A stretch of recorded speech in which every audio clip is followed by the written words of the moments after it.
Buonasera, bentrovati, un'altra puntata di preview. Siamo alla vigilia della penultima giornata di campionato di regular season della Serie C. Il Catania sarà impegnato a Potenza contro il Sorrento. Ne parleremo ovviamente per gran parte della puntata in una settimana che ha seguito la vittoria del derby, ma che è stata caratterizzata anche dalla vicenda che tutti sappiamo legata all'allenatore del Catania, Zeoli. Parleremo anche di questo, ma non solo, ovviamente soprattutto ci proietteremo sulla partita che attende i rossazzurri al Viviani con i miei ospiti in studio, partendo alla mia sinistra da Pierpaolo Alderisi. Ciao Pierpaolo. Buonasera Marco, buonasera a tutti gli spettatori. Alla mia destra invece Gianluca Russo. Ciao Gianluca. Ciao, buonasera a tutti. E Giovanni Finocchiaro. Ciao Giovanni. Buonasera a tutti. Io invece vado dall'altra parte dello studio dove ad attenderci e ad attendere voi che scrivete da casa c'è Naomi Moschitta. Ciao Naomi. Come ogni venerdì aggiungo buonasera a tutti gli amici e tutte le amiche a casa. 342 771 2855 ormai è il vostro numero preferito, ne sono sicuro, perché vi permette di interagire con noi durante la puntata. Io aggiungo come ogni venerdì, come ogni lunedì, come ogni domenica, insomma Naomi la trovate sempre lì. A proposito Naomi, facciamo subito il punto di che cosa ci attenderà per la prossima giornata di campionato, perché si gioca in contemporanea, lo sappiamo, e poi la classifica. Queste sono le partite che si svolgeranno domenica 21 aprile alle 20. Benevento Latina, poi Crotone Monopoli, Foggia Cerignola, il Giuliano incontra la Casertana, Messina Potenza, poi Picerno Brindisi, ancora Sorrento Catania, Taranto Avellino, Turris Monterosi e a chiudere la giornata Virtus Francavilla Juve Stabia. E questa è la classifica, con Juve Stabia a 75 punti, seguita da Avellino 66, Benevento 63, Casertana 61, Taranto 59, meno i 4 punti di penalizzazione, Picerno 57, Giuliano 52, Latina 51, Crotone 49, Foggia 48, Cerignola 47, Sorrento 45, Messina 44, Catania 42, Potenza 41, Turris 40, Monopoli 39, Virtus Francavilla 33, Monterosi 31, Brindisi 24, meno i 4 punti di penalizzazione. E con la Juve Stabia già promossa, ovviamente, e il Brindisi già retrocesso. Allora, settimana, io vado subito da Giovanni Finocchiaro, che sempre segue, ha seguito da sempre il Catania sulle pagine del giornale. Settimana che poteva essere, sotto certi aspetti, serena. Non è mai serena. E non è mai serena la settimana del Catania, perché poi è esploso questo caso. Ne parliamo perché ovviamente ne abbiamo discusso un po' tutti, un po' tutta Catania, perché chiaramente questo audio che è stato oltre Catania, esatto, questo audio che è stato diffuso senza permesso, ovviamente, violando la privacy, è arrivato praticamente un po' a tutti, un po' a tutta la città. E chiaramente di questo si è discusso con le considerazioni dell'allenatore su come è stato gestito il caso Chirico. Tu che idea ti sei fatto, Giovanni? Io intanto parto, mi permette sempre una considerazione personale, parto dalle scuse di Zeoli nel comunicato stampa, che ci stanno pure. Partiamo dalla fine. Ma mi aspettavo anche le scuse di qualche altro giocatore o di tutta la squadra, considerato che comunque sono tirati in ballo dei giocatori e comunque il rapporto con alcuni giocatori. Ecco, mi aspettavo anche non solo la scusa, il messaggio di scusa di Zero, ma di qualcun altro. Quello poi ne parleremo a fine stagione, perché c'è molto da raccontare. Sì. Detto questo, allora, se parliamo sempre della sfera privata, se un allenatore che dice di essere lasciato solo manda un messaggio ad un amico per sfogarsi, parlando anche di cose che comunque sapevamo, no? Sì. La lite con Chirico, la sostituzione contestata, ecco, il rapporto difficile un po' nello spogliatoio, perché arriva il terzo allenatore in una squadra che perde 16 partite. Certo, lo spogliatoio non può essere gaudente, diciamo. Non possono accoglierlo, comunque non si può gestire con rose e fiori. Quindi non mi stupisce più di tanto il racconto eclatante, che poi non è, la confidenza che poi così eclatante non è, di Zeoli all'interlocutore, però è chiaro che non riesco a capire perché fatti del genere, qua Alderisi me ne può dare atto, accadono dappertutto, dalla prima categoria fino alla Champions League, si litiga. Ma io mi ricordo, i giocatori litigano con gli allenatori, litigano fra di loro, c'è sempre stato. Ma io mi ricordo quando facevamo quelle famose conferenze stampa, mi viene in mente così, con la buonanima di Mihajlovic, a volte dopo che finiva la conferenza stampa si sentivano delle urla. Io immaginavo Mihajlovic che con una sola mano appendeva al muro qualche giocatore ribello che comunque andava fuori dal seminato. Quindi nello sport i momenti di tensione, i dialoghi anche a voce alta ci stanno, ma resta tutto lì. Purtroppo, come ho scritto oggi io, il chiacchiericcio che poi viene alimentato sulla parte non sana dei social, perché poi c'è la parte sanissima di confronto, di dialogo, anche di polemica, è chiaro che amplifica tutto. Ti dico, l'effetto che poi ha avuto questo audio, ne parlavamo anche prima nel fuori onda, prima di incominciare la trasmissione, è stato un po', e qui coinvolgo un po' tutti voi, di ricompattare. I tifosi lo sono compatti nei confronti del Catania, però adesso si è ottenuto questo essere compatti nei confronti dell'allenatore. Allora io lo confesso, ma tanto lo sanno tutti, sono un po' di parte perché conosco Zeoli dal 1992, che giocava a Giarre e poi l'ho seguito tutta la carriera. A Catania ha vinto il campionato. Allora, sul piano umano posso dire che è una persona onesta e vera, e lo ha dimostrato in questa disgrazia. Se c'è una cosa che giustamente, come dici tu, da cogliere, è l'attaccamento dell'uomo, oltre che dell'allenatore, al progetto, alla squadra. Esatto. Quindi se serviva una dimostrazione in più, eccola. Questo è il lato positivo. Il lato negativo è che quest'audio, guarda caso, poi tu sempre a Catania succedono queste cose, guarda caso viene diffusa alla vigilia di una partita importante. Audio che risale, ma mai durante la pausa di Natale, esatto, che magari audio che risale a dopo la partita con la Turris, per cui stiamo parlando di un mese fa circa. Quindi, ed esce adesso. Chiamiamole coincidenze. Pierpaolo, da allenatore, appunto, forse Giovanni ce lo diceva prima, insomma, le cose succedono negli spogliatoi, qualcuno si sta antipatico, succede anche nelle redazioni, che insomma c'è certe volte l'antipatia fra. Però appunto che si arrivasse fino a questo punto, non per il contenuto che c'era in quell'audio, ma soprattutto per quello che è successo. Vabbè, giustamente ormai viviamo in un'epoca in cui i social e gli strumenti di comunicazione sono diffusissimi e sono un'arma a doppio taglio, ovviamente. È chiaro che fa scalpore quando un audio di natura privata, di un personaggio pubblico, perché comunque sia calciatori che allenatori del Catania, a questi livelli sono personaggi pubblici, giustamente ha un eco importante, arriva nelle mani anche di chi sa interpretare ciò che accade, anche andando oltre il semplice chiacchiericcio, come si diceva. C'è chi ovviamente viene a conoscenza di quest'audio e magari non ha gli strumenti per andare a interpretare in maniera corretta.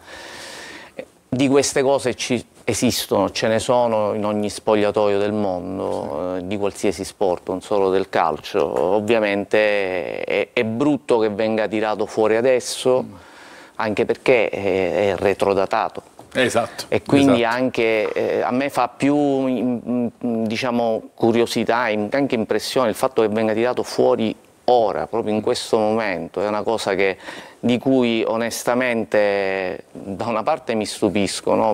Perché dall'altra no. Dall'altra no, perché l'ambiente del calcio purtroppo regala queste gemme, diciamo. Gianluca, chiudiamo poi l'argomento e andiamo a proiettarci sulla partita. È chiaro che non mi schiero perché non mi interessa nemmeno schierarmi, però come per Paolo abbiamo vissuto lo spogliatoio in tantissime categorie, da quelle più basse a quelle più alte, quelle sono le nostre competenze, no? E non la nostra carriera. Io credo che ci sia comunque un vizio di forma, nel senso che quello che succede dentro lo spogliatoio, che può essere sano o uno spogliatoio malato, perché ce ne sono, cioè è chiaro che deve rimanere là dentro. Cioè, quindi quando la persona, l'uomo, ha bisogno di sfogarsi, parlare, nel caso il mister, e trovi e hai la fortuna di avere un amico col quale scambiare è chiaro che farlo via chat, via registrazioni. Che amico era o che ex amico era questa persona. Cioè, però comunque già per partire, cioè, queste cose con l'esperienza che hanno loro non dovrebbero farle. Quindi io credo che l'unico inchippo sia lì, cioè lui non lo so. Comunque, per sdrammatizzare che a Catania oggi chi è che si chiama Nando non può uscire da casa. Chi sarà questo Nando? E se non fosse a Catania e se non fosse chissà mai. A Catania soprattutto. Comunque sta di fatto che è arrivata la nota ieri del Catania, che ovviamente ha chiesto di concentrarsi anche Zeoli su quello che è il suo lavoro, cioè portare questa squadra alla salvezza, magari la partita di Potenza. Vado da Naomi e poi incominciamo proprio a parlare della partita con il Sorrento. Ti leggo qualche messaggio perché ovviamente l'audio gate ha diviso il nostro pubblico. Scrivono: senti, parliamoci chiaro, in quell'audio mister Zeoli non ha detto nulla di nuovo, chi si stupisce forse cala Raymond Ciuffi, una nota località vicino a Ormi. Anche questo è vero. E questo è assolutamente vero. Una squadra che perde 16 partite e arriva il terzo allenatore. Ah vai Carusi, sfido chiunque ad avere uno spogliatoio sereno, il più sereno di loro ci cascano i capelli. Buonasera a tutti, un saluto a Giovanni e Pierpaolo. Il caso di mister Zeoli è del tipo che i panni sporchi si lavano dentro casa e non fuori. Le scuse principalmente dovevano partire per primo da qualche giocatore e non da Zeoli. Scrive Salvo da Catania. Bell'amico a Zeoli che ha fatto uscire questo audio, scrive Michele. Effettivamente Michele, da posso dire una cosa, verba volant, audio manent, prossima volta stai attento. E ora Catania facci recuperare tutto sonno che hanno fatto Peddiri, con un riferimento eventuale alla prossima partita. L'ultimo messaggio che vi leggo: gli altri se ne andassero a passeggio sulla riviera romagnola, a Catania sicuri. Questo è un messaggio che in realtà inizia qui, ecco perché non capivo. La frustrazione di Zeoli dimostra comunque che lui è l'unico uomo in campo. Mi dispiace, ma tra i pochi a meritare davvero di stare qui, gli altri se ne andassero a passeggiare sulla riviera romagnola, a Catania sicuri. E queste sono le considerazioni dei nostri spettatori su questa vicenda che chiudiamo qui, almeno per quanto riguarda la nostra trasmissione. Chissà, immagino che Zeoli domani in conferenza stampa probabilmente qualcosa in più aggiungerà a seconda delle domande dei colleghi. Vi faccio vedere la corsa salvezza, andiamo sul dettaglio della partita in grafica grazie alla nostra regia. Questa è la situazione che abbiamo già visto nella classifica letta da Naomi poco fa, con il Brindisi già retrocesso. Ricordiamo che per evitare i play-out il distacco deve essere superiore a 8 punti. Io lo specifico sempre perché se ne sono lette un po' d'ogni, ma il regolamento è questo, superiore a 8 punti. Corsa salvezza, e vi faccio vedere anche il calendario di queste ultime 2 giornate di regular season, perché poi tramite il calendario andiamo ad alimentare un po' il dibattito fra di noi, perché alla fine, insomma, se il Catania dovesse vincere la partita con il Sorrento, è vero che in trasferta il Catania quest'anno, non che in casa abbia fatto chissà che, ma in trasferta soprattutto nell'ultimo periodo è ancora più difficile, però se dovesse vincere sarebbe praticamente in salvo.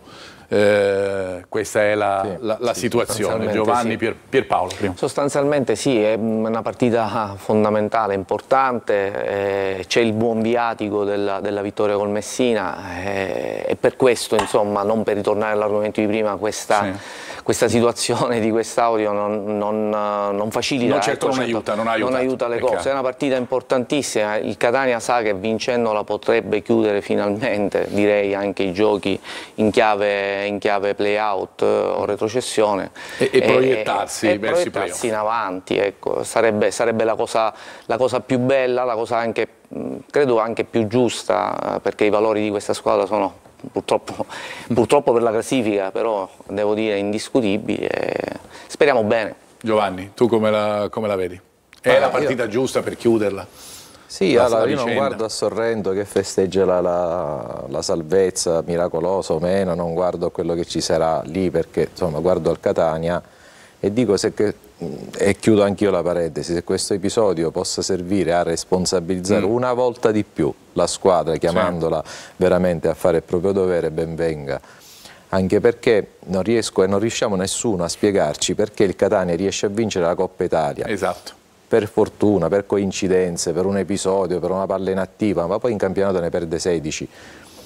E quindi allora, questa squadra è capace. Oggi parlavo con un mio amico della Gazzetta dello Sport, si chiama Nicola Conticello, che segue l'Inter, però va a soffrire e tribolare per il Catania, perché mi chiede: ma com'è possibile che siamo in bilico tra la Serie D e la Serie B ipotetica se fa i playoff?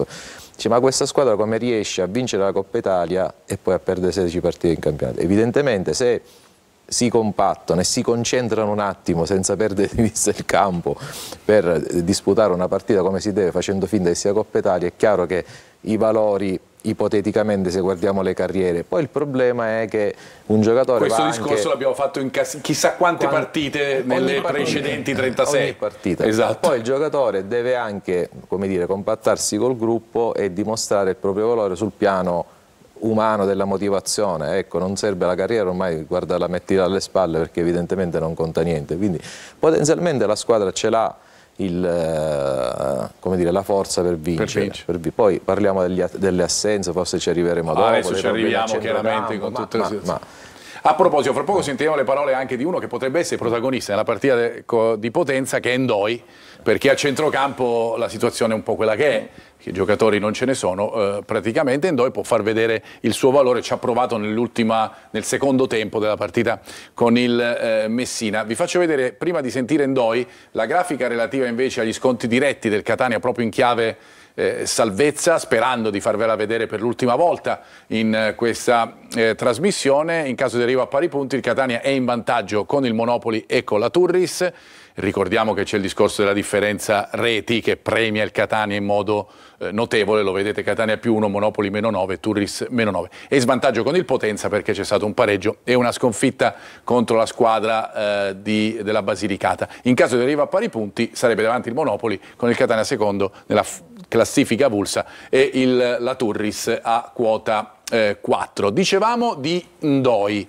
Prima lo ascoltiamo e poi vi chiedo qualcosa su di lui. Andiamo a sentirlo. Mister mi sta aiutando molto, sapeva che non ero in condizioni ottimali, quindi mi ha gestito molto bene e sa quando mettermi in campo e sa quando non mettermi. Qual è il ruolo che preferisci? Perché ti ha provato anche davanti alla difesa, però forse non è proprio quello? No, ho fatto tutti i ruoli a centrocampo, anche il trequartista, faccio qualsiasi ruolo per la squadra e dove ha bisogno il mister io gioco. Dobbiamo continuare su questa strada, migliorarci ogni giorno, continuare a allenarci come ci stiamo allenando e dare sempre il 100%. Voglio tornare, poi ti lascio, alla decisione tua di venire a Catania nel mercato di gennaio, accompagnato da quale volontà? Ma guarda, il mercato di gennaio è stato tosto perché venivo da un periodo di inattività di quasi 2 mesi. Ho avuto qualche offerta, ma quando è arrivata l'offerta del Catania, la città dove sono nato, non ci ho pensato 2 volte e sono venuto qui subito.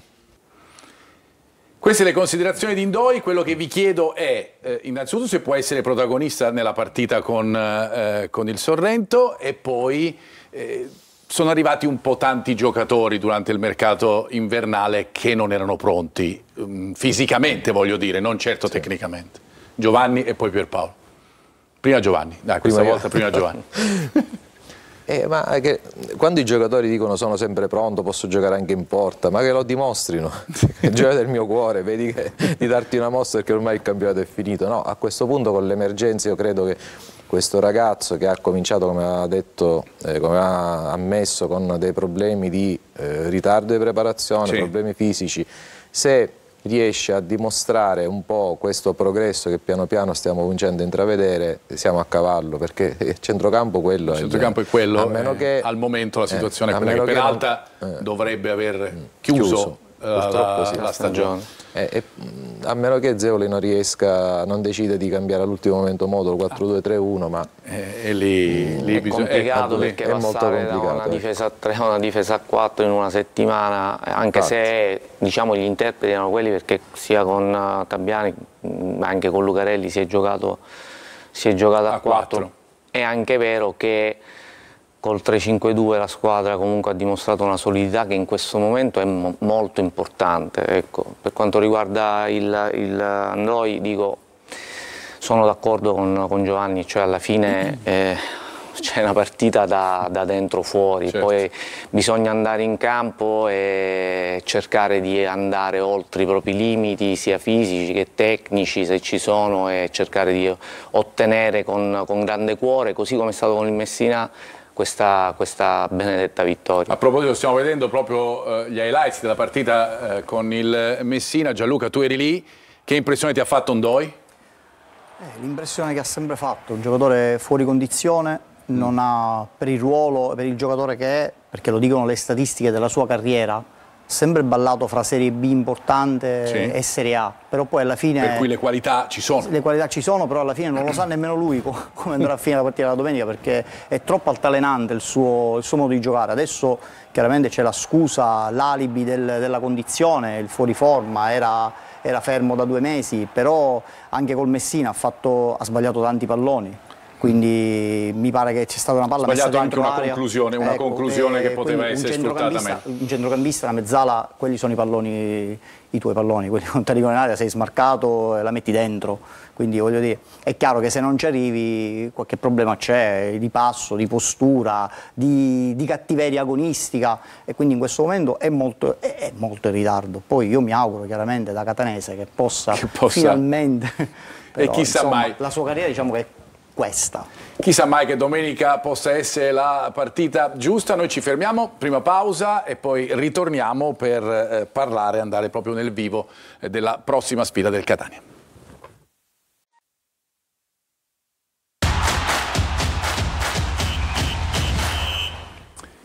Bentrovati di nuovo in diretta, di nuovo in studio con Preview per parlare di Sorrento-Catania che si gioca domenica alle ore 20. Incominciamo parlando del Catania con quello che si è visto, Gianluca, durante il derby e con un giocatore, partiamo da lì, che a Sorrento non ci sarà e che mancherà tanto in questa fase al Catania, vale a dire Peralta. Sì, un giocatore forte, adesso l'immagine che faremo vedere dimostra quando sia importante, ma non c'erano dubbi su Peralta perché comunque la carriera parla per lui. L'azione in questione è proprio una fase di possesso del Catania. Cosa abbiamo? Abbiamo l'attaccante centrale in posizione corretta, pronto per prendere lo spazio, gli altri due evidenziati in rosso sono un centrocampista e l'altro attaccante Cianci in netto ritardo, non attaccano lo spazio, non si fanno vedere per la possibilità, per lo scarico della palla. Nonostante questo, Peralta, testa alta, punta l'uomo, rallenta perché ha bisogno degli inserimenti che non arrivano, per poi mettere palla come rasotera sui piedi, quindi gioca sulla figura. E poi là chiaramente il bomber riesce a girarsi perché quello è mestiere suo, l'intelligenza di questo giocatore, quindi non è andato lungo per mettere palla alta, c'è veramente tanta qualità in questa azione. Un giocatore che mancherà, no Pierpaolo?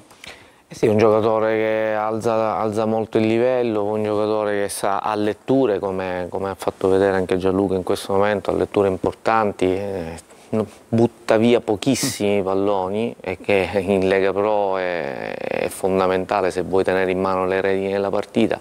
Sicuramente è un giocatore la cui assenza peserà, però io ragionando da allenatore dico è una partita dove insomma chiunque dovrà andare in campo dovrà ci deve, quello che dicevamo all'inizio, no? In campo tutto quello che ha per riuscire ad arrivare a questo obiettivo. Ecco. In Inghilterra dicono è a pronostico chiuso, quindi quindi è così. Gianluca, torno da te perché a proposito di allenatore e di quello che si può studiare magari durante la settimana, c'è un'azione che è quella che porta al palo di Cianci nel secondo tempo, poi il Catania va un po' in difficoltà, però fino a quel momento ha sostanzialmente dominato l'incontro. È un'azione che possiamo rivedere anche per come nasce. Sì, anche qua parliamo di una fase di possesso, intelligentissima la giocata di Di Carmine perché viene a prendersi palla sull'esterno, non è la sua zona di comfort. Cosa succede? Controlla palla, testa alta, Ciciretti entra dentro il campo per lasciare lo spazio affinché il terzino o l'esterno, in questo caso Castellini, riesca a mettere palla dentro per l'attaccante poi più forte di testa che è Cianci, che riesce a rubare il tempo all'avversario. Quindi è una bella azione studiata e in queste azioni vedi che c'è la voglia di fare bene, spirito di sacrificio, perché quella zona non è la zona di Di Carmine. Un altro giocatore parlo dell'esterno del Catania, Ciciretti. Ok, lapsus. Ciceretti avrebbe voluto lo scarico della palla per poi metterla lui, invece lui va dentro perché sa che dietro, terzo occhio, c'è l'uomo che viene a rimorchio per mettere palla dentro per l'attaccante più forte di destra. Quindi azione, spero che sia un'azione codificata del Catania perché è stata fatta veramente bene e studiata veramente bene. E Giovanni, bene. questo lo puoi fare perché hai due punte, perché se fai il 4-3-3 diventa un pochettino più complicato, no, sotto quel punto di vista. Torniamo al discorso di prima, non credo che almeno di grandi rivoluzioni proprio perché non trova pronto il terzetto a centrocampo, ma snaturare adesso il gioco perché hai trovato un paio di punti di riferimento, anche se manca Peralta, che è già, come dire, Però le due punte là davanti... Sì, possono creare, anche fuori casa possono creare delle situazioni importanti. E anche i tre dietro. Sono gli estremi di questo sistema di gioco che per gli uomini che ha il Catania sono importanti e ti danno quell'equilibrio importante soprattutto nella zona centrale del campo. Perché quando vai in difficoltà col 3-5-2 sugli esterni, perché ci sono situazioni di gioco che ti portano ad avere inferiorità numerica, però hai sempre modo di recuperare in zona centrale, che poi è la zona dove è presente la porta che devi difendere o la porta che devi attaccare. In questo caso Di Carmine va sull'esterno proprio perché giocando a due bisogna che gli attaccanti facciano anche questo lavoro sulle zone esterne, no? Di andare a prendere la palla, allungarsi in quelle zone. A tre gli spazi sono già presidiati e da una generazione come questa è più difficile che si possa sviluppare in maniera fluida. Ecco. Andiamo alla fase di non possesso per farvi vedere il triplo salvataggio del Catania, che però racconta, Gianluca, di una squadra di giocatori, specificatamente in questo caso Boa e Castellini, che sono nella posizione, sanno che cosa devono fare per tentare di evitare il gol. Questo succede perché abbiamo parlato poco fa di fame, di voglia, di postura, di senso della posizione. Tutto quello che c'è in questa azione li ho voluti evidenziare con queste lucette perché i giocatori comunque assumono altre posizioni, altre posture affinché possano intercettare questi palloni che qua a Catania è in netta sofferenza. Sì. Avrebbe dovuto prendere gol, non lo prendi perché ci hanno creduto. Sanno che due possono, volte. Perfetto, vedi, si rialza, sa dove arriva la palla, quindi lettura, concentrazione e spirito di sacrificio, se no la prendi gol al Messina facile. Era un momento particolare perché il primo tempo, appunto, dicevamo, il Catania aveva fatto la partita, però lì aveva veramente rischiato di rimettere tutto sui binari dell'equilibrio. Altra fase in non possesso invece con Monaco, che in questo caso rompe un po' la linea e crea degli spazi per l'inserimento degli avversari. Sì, io credo che sia, per quanto mi riguarda, è un mio pensiero, quando un difensore va a rompere la linea e decide di uscire sull'attaccante, o prendi palla o lo metti giù perché sei a 30 metri dalla porta, quindi non gli puoi permettere un dribbling così semplice, a una velocità così bassa. Perché? Perché sai che loro giocano con 3 sottopunte, quindi comunque troverà l'appoggio, lo scarico, troverà la verticale, può provare il tiro da fuori, quindi un giocatore esperto come lui, anziché rompere la linea, doveva doveva fare fallo e spezzare l'azione. Ecco, spezzare l'azione, spezzare l'azione, si può dire, anche se Monaco comunque è uno di quelli che secondo me è importante sia per lo spogliatoio che anche per quello che sta facendo vedere in campo. Credo che Giovanni e Pierpaolo possano convenire su questo, no? Ma io non avevo dubbi perché il padre l'avrà consigliato anche bene. E poi se c'è un minimo di DNA, l'attaccamento. Allora, Monaco doveva arrivare a Catania, non so per quanti estati, lo abbiamo scritto e ipotizzato, sì, perché è arrivato forse nella stagione più disgraziata, però almeno sul piano della grinta, del fisico, riesce a sopperire ad alcune lacune tecniche che avranno magari tutti quanti, però quantomeno l'impegno e il contrasto e l'attaccamento, su questo non si discute. Fra l'altro, scusa, fra l'altro il numero di palloni intercettati su gioco aereo di Monaco è stratosferico. Sì. Anche questo è un dato in più, no? È il giocatore che serve a questo momento. Parlo non di Monaco in sé come tipologia di giocatore, un giocatore che insomma dà sempre l'esempio di non voler rinunciare a nessun centimetro, a nessun pallone dentro il campo. Questo si deve fare e averne di più ti dà garanzia che la squadra comunque faccia questo genere di prestazioni, e devono essere prestazioni gagliarde e da un punto di vista emotivo e caratteriale importanti.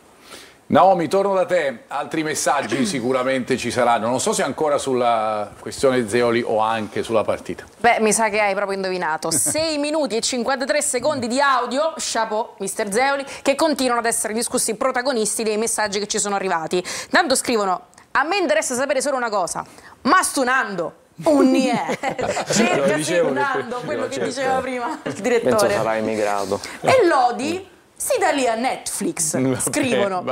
Michele Zeoli è un grande cuore rosso-azzurro, legatissimo ai colori rosso-azzurro, una bella persona, una persona molto seria, onesta, rosso-azzurro dalla testa ai piedi. Come vedete le lodi a Zeoli non mancano. Zeoli ha detto delle verità assolute. Adesso pensiamo al campionato e playoff, queste cose succedono ovunque. Saluti Orazio da Riposto. Comunque vada, sempre dalla parte di mister Zeoli, per i 3-4 rovina spogliatoio avete l'opportunità in queste partite di lasciare un ricordo a Catania. Se c'è qualcuno che debba scusarsi, di sicuro non è mister, anzi è la società che dovrebbe scusarsi con il mister per le incompetenze di alcuni personaggi e il loro modus operandi. E poi nel vocale diceva cose che tutta Catania sapeva già, le urla di Chirico si sentivano dalla TV. Scusate, ma con quale criterio si manda un arbitro della Basilicata col Potenza che lotta per la salvezza? E con questo tema, che è più vicino alle partite appena giocate che si disputeranno, vi lascio qui. Beh sì, poi questo è chiaro, va verificata anche qui questa la professionalità dovrebbe superare poi le origini, no? Esatto. Se vuole essere promosso, vuole fare carriera, deve guardare solo il campo. Anche sono osservatori su tutti i campi. A proposito dei campi, andiamo a vedere un po' più da vicino quelle che sono le caratteristiche del Sorrento. Lo facciamo attraverso le schede che vi facciamo vedere innanzitutto sull'allenatore della squadra sorrentina, che certamente non è stato contento dell'ultimo risultato, quello con il Brindisi. Va detto che il Sorrento quest'anno ha avuto un'annata particolare, perché ha vinto contro squadroni, ad esempio mi ricordo una vittoria in casa dell'Avellino, ha perso in entrambe le occasioni, sia in casa che in trasferta, con le ultime due della classifica, vale a dire il Brindisi e il Monterosi. Questo è quello che vi abbiamo fatto vedere su Maiuri, e poi andiamo a vedere invece il giocatore più rappresentativo, che purtroppo anche i tifosi del Catania ricordano, anche se in quel caso la gara era a porte chiuse, De Francesco, che segnò il gol della vittoria del Sorrento in casa del Catania per 1-0, e che ha fatto sicuramente un'ottima stagione, 7 reti, 3 assist. Gianluca. È un centrocampista, si alterna con l'altro centrocampista, la Monica. Sì, quando parte lui l'altro fa il play, rimane davanti alla difesa, perché il Sorrento gioca con questa difesa a 4, e quando sono in fase di possesso sono pericolosissimi, perché salgono i terzini sia lato palla che opposto, si buttano dentro le mezze ali, e vanno i 3 attaccanti, uno si allarga, gli altri 2 vanno a fare reparto dall'altro lato opposto palla, e quindi vogliono giocare in questa maniera. Lo facevano prima quando avevano bisogno di fare punti, probabilmente lo faranno col Catania, perché sono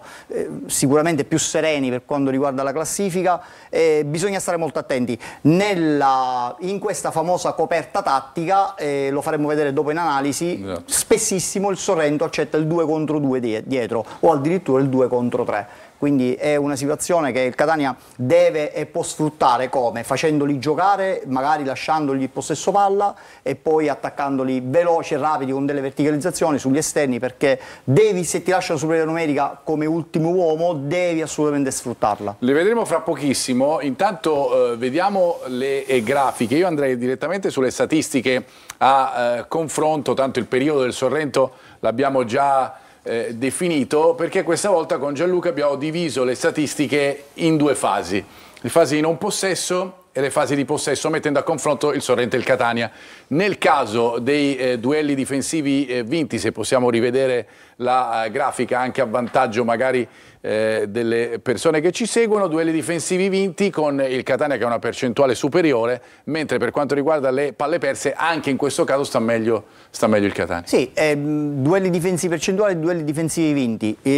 È chiaro che quando il tuo reparto difensivo è in sofferenza ed è formato da soli 2 giocatori su 4, perdi parecchi duelli difensivi, perché non giochi di reparto. Stesso discorso delle palle perse, loro fanno molta densità in fase di possesso, in fase di non possesso questa cosa la subiscono, quindi perdono palla facilmente perché cercano la verticalizzazione, perché sono in tanti, sono in 8 che attaccano, vogliono la palla ai piedi, quindi non c'è tanto movimento, vogliono giocare palla al piede, e molte volte la qualità poi è quella, limitata, e quindi perdi palla, e i numeri dicono questo. Fase di possesso invece, qui abbiamo isolato un dato solo per quanto riguarda il Catania e il Sorrento, un dato che riguarda i passaggi smarcanti, dove invece la squadra Campana è messa meglio, forse anche per il modulo che adotta, probabilmente, che insomma porta sì, Marco, per il sistema di gioco, oppure per le caratteristiche dei giocatori. 8 uomini in fase di possesso, è chiaro che trovi il passaggio smarcante, quindi quella palla che passa attraverso gli avversari, quindi in verticale, la trovi più facilmente rispetto a tante altre squadre che costruiscono magari con meno giocatori, quindi loro sono veramente in tanti e il loro modo di giocare, quindi non mi stupisce nemmeno questa situazione che il Catania dovrà attenzionare, perché comunque questi 8 uomini in fase di possesso del Sorrento comunque vanno assorbiti. Allora andiamo a vederle un pochettino da vicino le caratteristiche di questo Sorrento con le prossime clip che partono dalla fase di non possesso del Sorrento, con la difesa a 5 in questo caso, con un braccetto che è un po' in ritardo, no? Diciamo che tutto il reparto difensivo è in ritardo, perché come vi dicevo poco fa, i punti interrogativi dicono tutto, no? Sono solamente in 2. Se tu consideri che questo che recupera è il loro attaccante, non so che ci faceva là, però complimenti a lui, generosissimo, ma questa è una situazione che io ho analizzato le ultime 5 del Sorrento, è perennemente presente questa situazione. Se loro perdono palla là davanti, questa è la loro fase difensiva, quindi è là che il Catania può e deve fare male. Pierpaolo, tu mi insegni, se attacchi con tanti uomini, poi la coperta, come diceva prima Gianluca, no? La coperta poi è sempre corta. Il discorso ricade poi sulle preventive che tu devi preparare, ovviamente. Se vuoi portare tanti uomini lì davanti devi anche preparare una fase in cui puoi perdere il pallone, anche perché non sei il Manchester City, no? Che la puoi tenere lì 2 ore e mezzo. Certo. E quindi devi preparare le preventive. Probabilmente in questo si perdono delle letture o dei tempi di gioco. Credo che ovviamente, voglio dire, il tecnico le prepari, poi bisogna vedere se i giocatori riescono a leggere queste situazioni, perché poi quando perdi palla è una frazione di secondo, quindi già devi essere in posizione e leggere le intenzioni dell'avversario nella transizione che andrà a fare. Ovviamente sono letture complicate e quindi il Catania può approfittare assolutamente di queste situazioni. Io credo che loro, è giustissimo quello che dice Pierpaolo, ma credo che loro non ce l'abbiano proprio nelle corde la fase di non. Ma sai perché? Perché nelle prossime immagini che facciamo vedere... Guardiamola subito, sì, guardiamola subito. Questa fa ancora più impressione, no? Perché si vede proprio che sono 2. Sì, vabbè, anche là erano 2. Ok, quindi vedi, sono perennemente in ritardo. L'azione del Latina non mi sembra così veloce, questa verticalizzazione così pazzesca, quindi ok, ma nell'altra immagine ancora io ti faccio vedere come loro a difesa schierata su possesso palla avversario. La prossima clip. Eccola qua. Guarda, sono schierati, hanno superiorità numerica da tutte le parti. Perché vanno tutti attratti alla palla, quindi se non c'è organizzazione difensiva, questo è quello che succede. Sono 5 contro 3, adesso secondo me sono 2 contro 3, ma va bene anche il 3 contro 3, ok? Guarda che assemblamento di uomini, cosa fanno? Si fanno attirare la palla, lasciano l'uomo smarcato sull'esterno. Quindi quando c'è organizzazione difensiva questo non succede. Fase di possesso invece, volevo solo dire che se si dovesse giocare col 3-5-2, insomma i quinti in queste situazioni qua, guardando le clip di Gianluca, potrebbero veramente far male, soprattutto in situazioni di transizione e soprattutto dopo un cambio di campo. Andiamo alla fase di possesso. Come attaccano? L'abbiamo già in parte detto, no? Sono in 8. Lì davanti, poi dall'altra parte magari si rischia qualcosa in più, no? Sono in 8, il portiere rimane e i 2 difensori rimangono. Ok, sono in 3. Ecco, quelli che abbiamo evidenziato, che ho evidenziato, sono i primi sono i terzini, quest'ultimo è l'altro centrocampista, la Monica, e là abbiamo i 2 attaccanti, perché un attaccante esterno, i terzini sono saliti, quindi abbiamo possibilità di rivederla, eccola qua.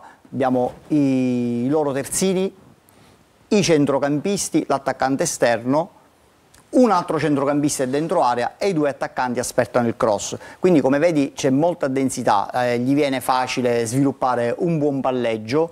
Parliamo comunque di una zona di pericolo, perché sei o davanti all'area di rigore o in prossimità, bisogna stare e qui ci sono 3 giocatori che hanno la possibilità di mettere dentro il pallone, poi lo fa uno dei 3, ma insomma ci sono 3 giocatori da servire. Il reparto di centrocampo abbia fatto 12, 13 o 14 gol, insomma 7 solo De Francesco e anche la Monica è un altro giocatore che segna poco.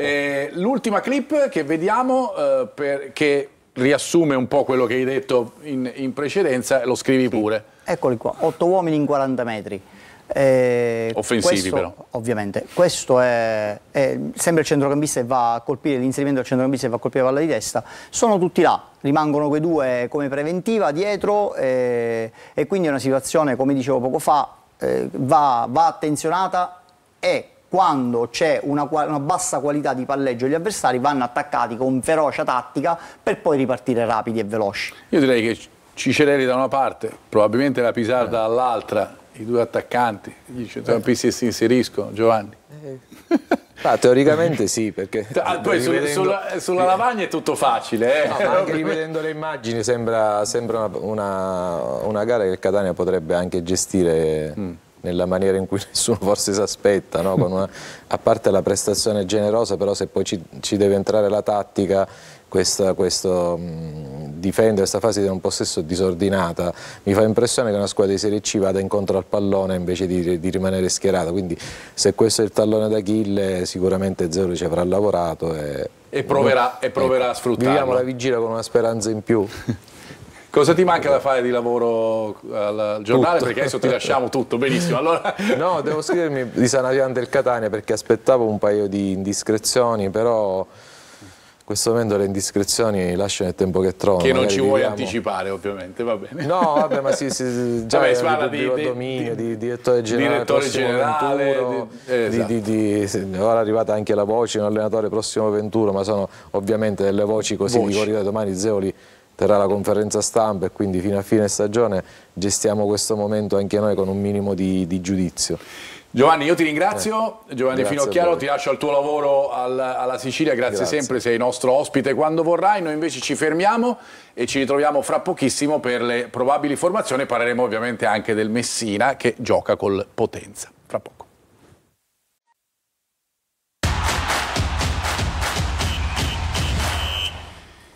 Ben ritrovati, terza parte della nostra preview, andiamo a concentrarci adesso sul Messina che ha un'altra partita importante che si incrocia sicuramente con i destini del Catania perché il Messina affronta il Potenza alla stessa ora rispetto alla partita dei rossazzurri. Ne parliamo con il nostro Francesco Triolo. Ciao Francesco, buonasera.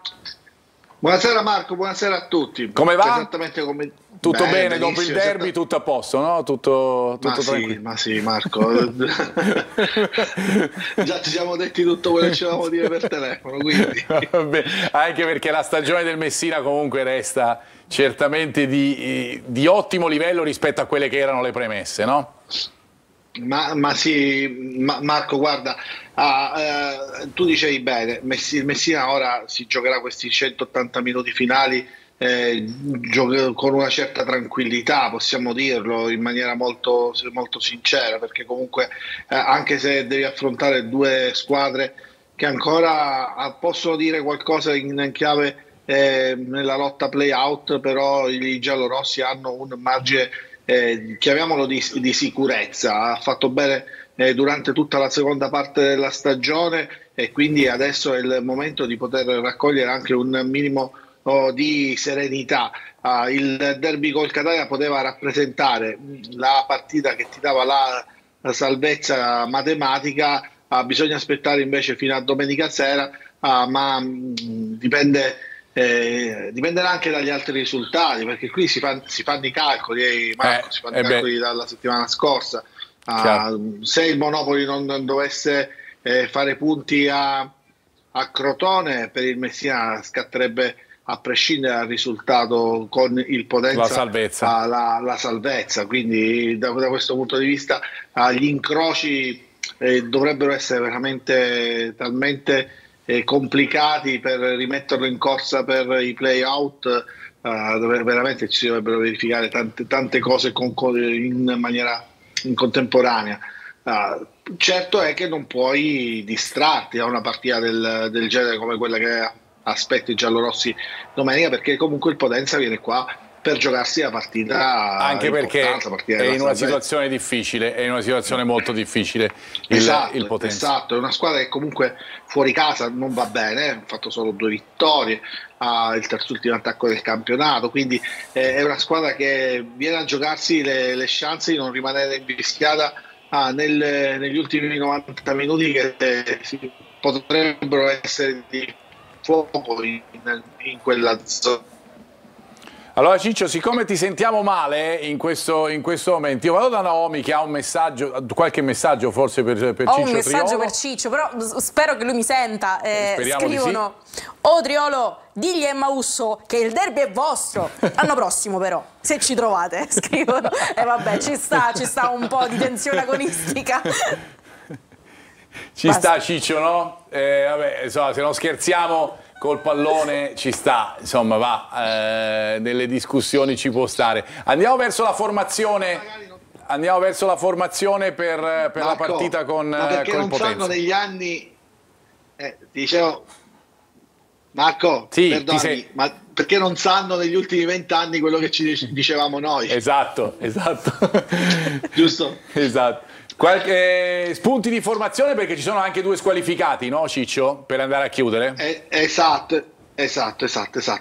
Ci sono lì e Frisenna squalificati, quindi il Moldi non avrà a disposizione questi due giocatori, non avrà a disposizione anche Ortisi, che è infortunato e quindi ha finito la stagione sostanzialmente, e quindi è probabile che la difesa sia per 3/4 quella vista a Catania, con Dubravano a sinistra, mentre a destra al posto di Lia dovrebbe giocare Salvo. Il mezzo potrebbe rivedersi Firenze dal primo minuto al fianco di Franco, mentre in attacco con Zunno, Emmausso e Rosafio dovrebbe essere confermato Plescia. Questa è la formazione in linea di massima che ci aspettiamo per la partita contro il Potenza. È chiaro che qualche novità dell'ultimo minuto potrebbe arrivare in base anche a come sarà l'esito della rifinitura, e poi permetti anche in base alle condizioni meteorologiche, perché comunque qui a Messina oggi c'è stata tanta pioggia. Bisogna vedere cosa ci sarà nei prossimi 2 giorni e domenica sera, per capire anche il campo in che condizioni sarà, se giocare magari con un attacco un po' più pesante piuttosto che con i 3 uomini di movimento come Emmausso, Zunno e Rosafia, che sono scattanti, giocano bene quando il manto è un po' più asciutto. Francesco, grazie come sempre, ci ritroviamo alla prossima puntata di Preview. Ciao Francesco, una buona serata. Grazie a voi, buona serata. Ciao. E noi ritorniamo a parlare invece del Catania. Prima però la grafica della top 11 con, anche in questo caso come abbiamo fatto nelle ultime puntate di Preview, con le 2 squadre che affronterà il Catania nelle ultime 2 giornate di campionato. La top 11 formata dai migliori, diciamo, quelli che hanno il più alto rendimento. Ricordiamo che la top 11 deriva da statistiche e dati incrociati che poi vengono messi insieme e schierati in questo caso con un 4-3-3, che è il sistema di gioco del Sorrento. Per esempio del Sorrento ce ne sono 5, fra cui i due attaccanti, e poi ce ne sono tanti del Benevento, ovviamente l'altra formazione, che Pierpaolo è comunque di una categoria superiore. Ecco, di livello superiore. Esatto, di livello superiore rispetto al Sorrento. Credo di sì, dico, lo dicono scopriamo i numeri, niente, lo dicono i numeri, lo dicono le statistiche dei giocatori che la compongono. È così, e insomma il Benevento, augurandoci che la partita col Benevento possa essere una partita per il Catania che possa rappresentare semplicemente un percorso verso qualcosa di meglio da giocare nel periodo di maggio. A proposito di formazione, andiamo a vedere quella che è la probabile del Sorrento, il 4-3-3 di Maiuri per la partita del Viviani di Potenza, con Albertazzi in porta, Blondet, Vitiello, Fusco e Loreto in difesa. La Monica, ne abbiamo parlato tanto, con De Francesco e Cuccurullo probabilmente ancora da mezzala. Todisco e Messori dovrebbero essere ancora out. Vitale a destra con Ravasio e Martignano, li abbiamo visti anche nella top 11 lì davanti per il 4-3-3 di Maiuri. Invece la probabile del Catania, che commentiamo poi insieme come sempre, sappiamo che c'è Buà squalificato, sappiamo della situazione del centrocampo con Peralta, con Zammarini, con Sturaro, con Teio.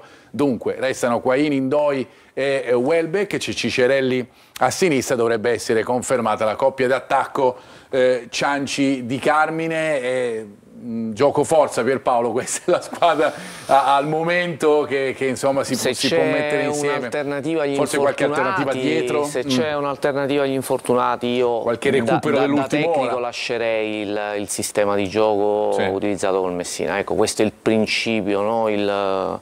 Che regolerebbe le mie scelte, perché ritengo che questo sistema di gioco abbia dato quell'equilibrio e quella solidità che in partite del genere, dove ti giochi tanto, sia importante. Ed è questa che il Catania cerca, che ha cercato nell'ultimo periodo, soprattutto in fase di non possesso. Chiaramente è un sistema di gioco che permette di compattarsi un po' meglio là di dietro. Arbitri della partita di Potenza, l'arbitro e i due assistenti della gara del Viviani, li andiamo a vedere anche in questo caso grazie alla nostra grafica con il direttore di gara, vediamo se ci sostiene, ecco qui Leonardo, sono tutti nomi lunghi, questi qui di domani sarà un po' più complicato per me durante la telecronaca. L'arbitro si chiama Leonardo Mastrodomenico, che è di Matera, e pensate agli assistenti, io spero di non doverli citare più volte, dell'Orco di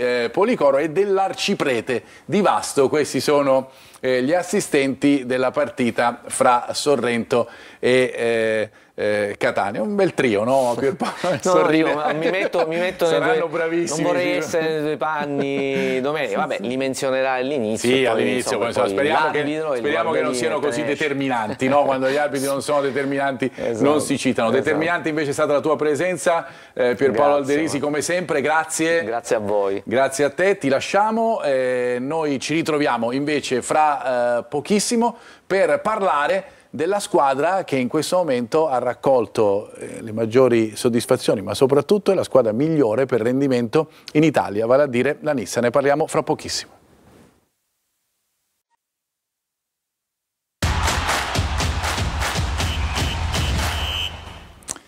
Ultimo quarto d'ora insieme con Preview, e noi incominciamo questa ultima parte della nostra trasmissione facendovi vedere delle immagini di gioia. Andiamo a sentire.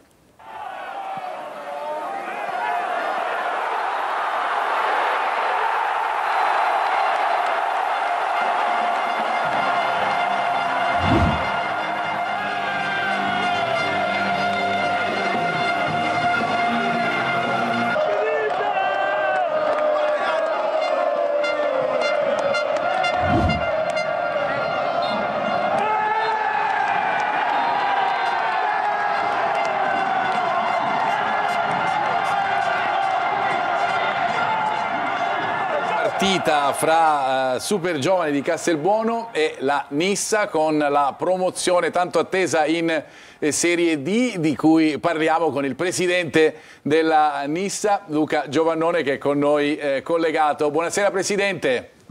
Buonasera a voi.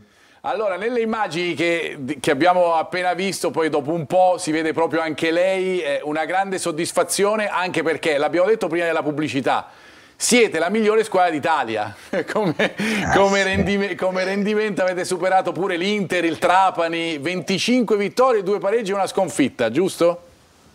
Sì, una media punti incredibile per riuscire a prevalere sulla fortissima Pro Favara, le abbiamo dovute vincere quasi tutte le partite.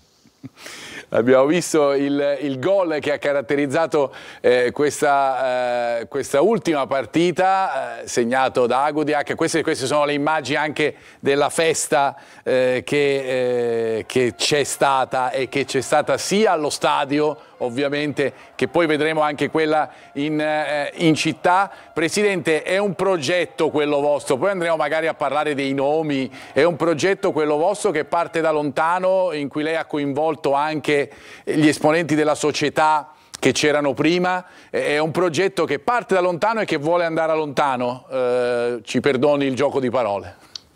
Sì, vuole andare lontano, considerando comunque la realtà di Caltanissetta, che è una città meravigliosa nel cuore della Sicilia, e in passato è stata anche in Serie C tanti anni fa. Ora dopo 11 anni siamo tornati in Serie D, ma l'idea è di andare più su possibile di categoria con questa squadra, con questo progetto. Senta, ci racconta un po' com'è andata la sua, perché noi l'abbiamo conosciuta quando lei ha provato a prendere il Catania, no? Poi in quella situazione vinse Rospelliga, ma lei aveva formalizzato l'offerta. Poi che cosa è successo? Perché so che l'hanno chiamata da Caltanissetta poco dopo dicendo ma perché non viene, addirittura Vincenzo Cancelleri, no? Il direttore generale, è stato lui sì, a contattarla per portarla in questo nuovo progetto. Veramente a Catania io ho predisposto un piano finanziario di 50 milioni di euro, ratificato anche da banche che ne confermavano la veridicità. E poi è arrivato il miliardario Pelligra e il Catania è andata a lui e quindi in pratica sì, poi proprio allettati da questo mio piano finanziario milionario mi hanno contattato in tutta Italia, da squadre di Serie A fino a qualsiasi categoria. La persona che più mi ha colpito fu Vincenzo Cancelleri, che mi parlò di una città con uno stadio molto capiente e dove era stato rifatto il manto erboso con un sintetico di ultima generazione. Mi ha detto vieni a visitare questa nostra città e vedere questo stadio. Andai.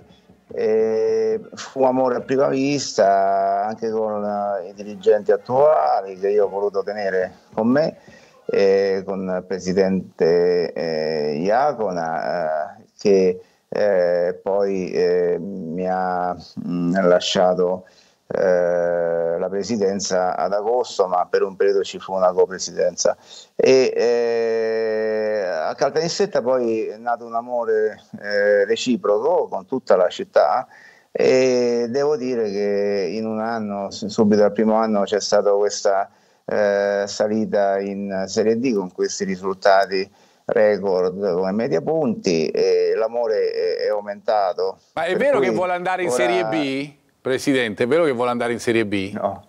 Allora questa cosa è una provocazione che io accetto. Allora, la dico in maniera differente. Limitare il progetto alla Serie B per me sarebbe deprimente.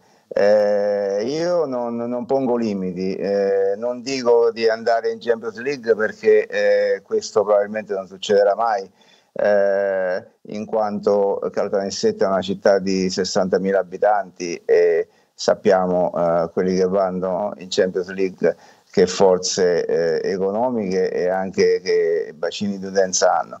Ma perché non pensare anche di andare in Serie A un giorno?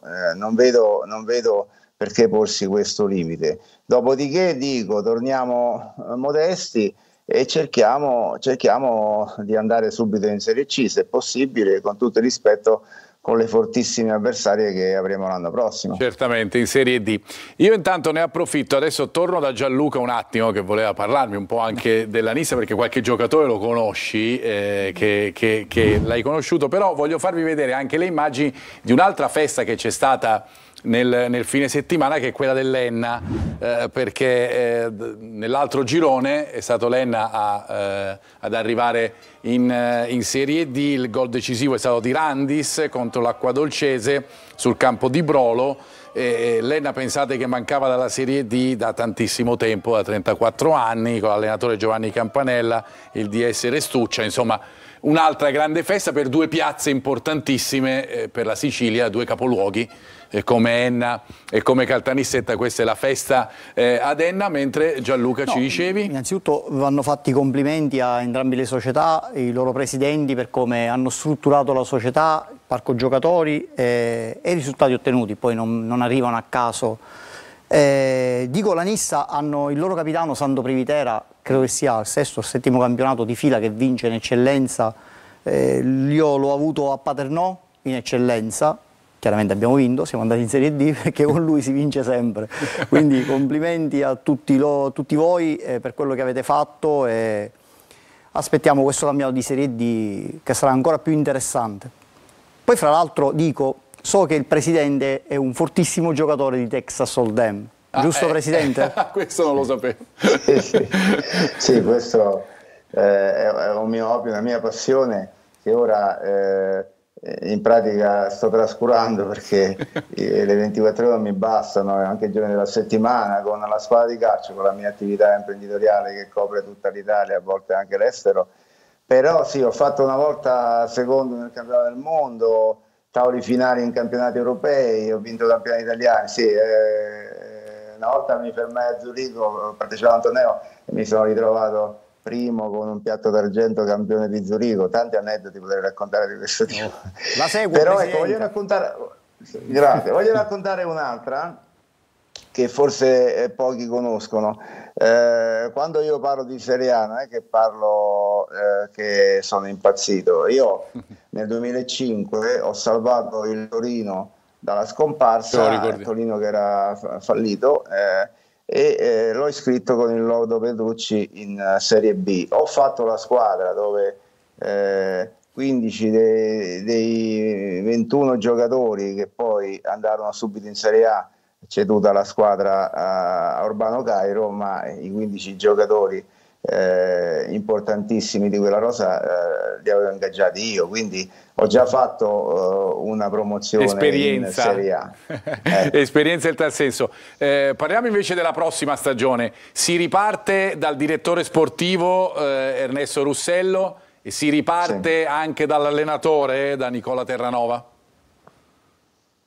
Allora, lasciamo un po' di suspense, di pathos, di thriller, se diciamo tutto il primo giorno non c'è nemmeno poi troppo interesse. Direttore sportivo si fa, nelle squadre serie si fa prima il direttore sportivo. Certo. La nostra è una società seria, e il grande manager dello staff tecnico è il direttore sportivo e ha fatto benissimo lo scorso anno ed è stato riconfermato.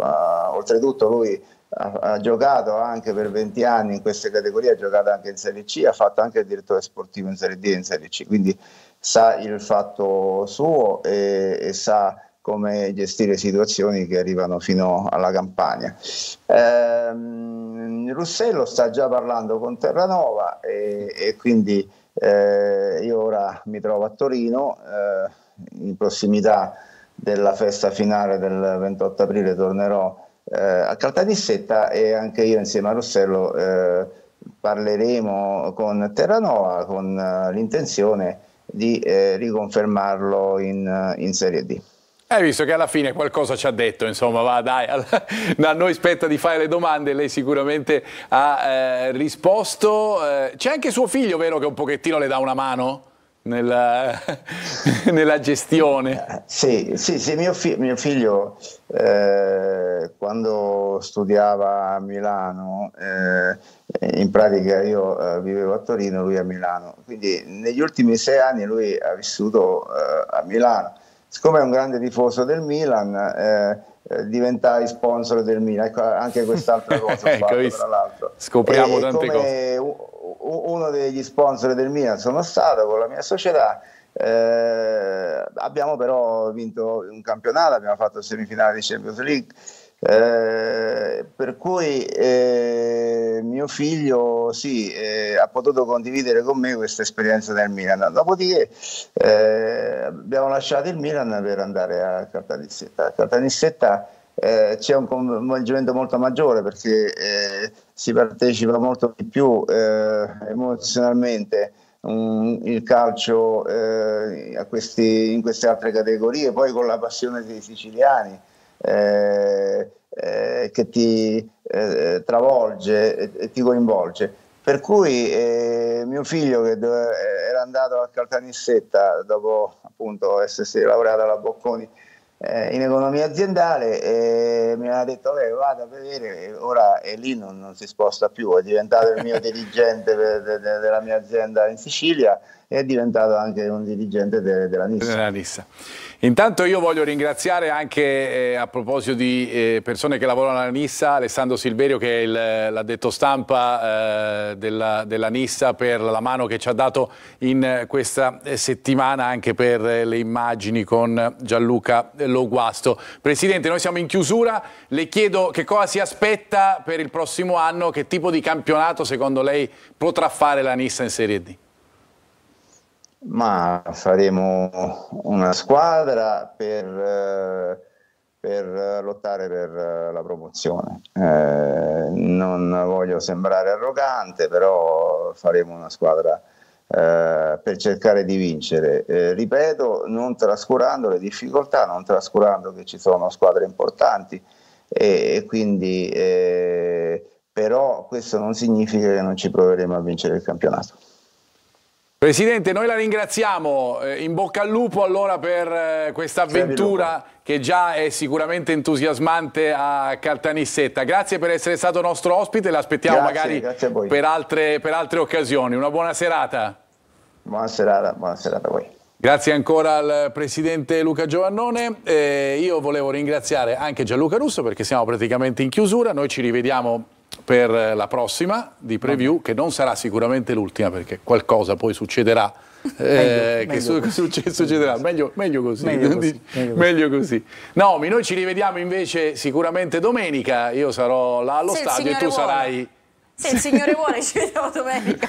Se no, che ne sai di sti tempi, no? Qualche audio pure. Magari. No, ci vediamo domenica, certo Marco. Ciao anche a Naomi Moschitto, una buona serata anche a te. Allora noi vi ricordiamo gli appuntamenti con lo sport, intanto la puntata la ritroverete come sempre sul sito lasiciliaweb.it, mentre vi ricordiamo domenica appunto la nostra diretta con Diretta Stadio a partire dalle ore 19:30 con i collegamenti dallo stadio e poi le interviste alla fine dell'incontro. Lunedì tornerà Corner e come detto noi ci ritroviamo venerdì prossimo. Una buona serata.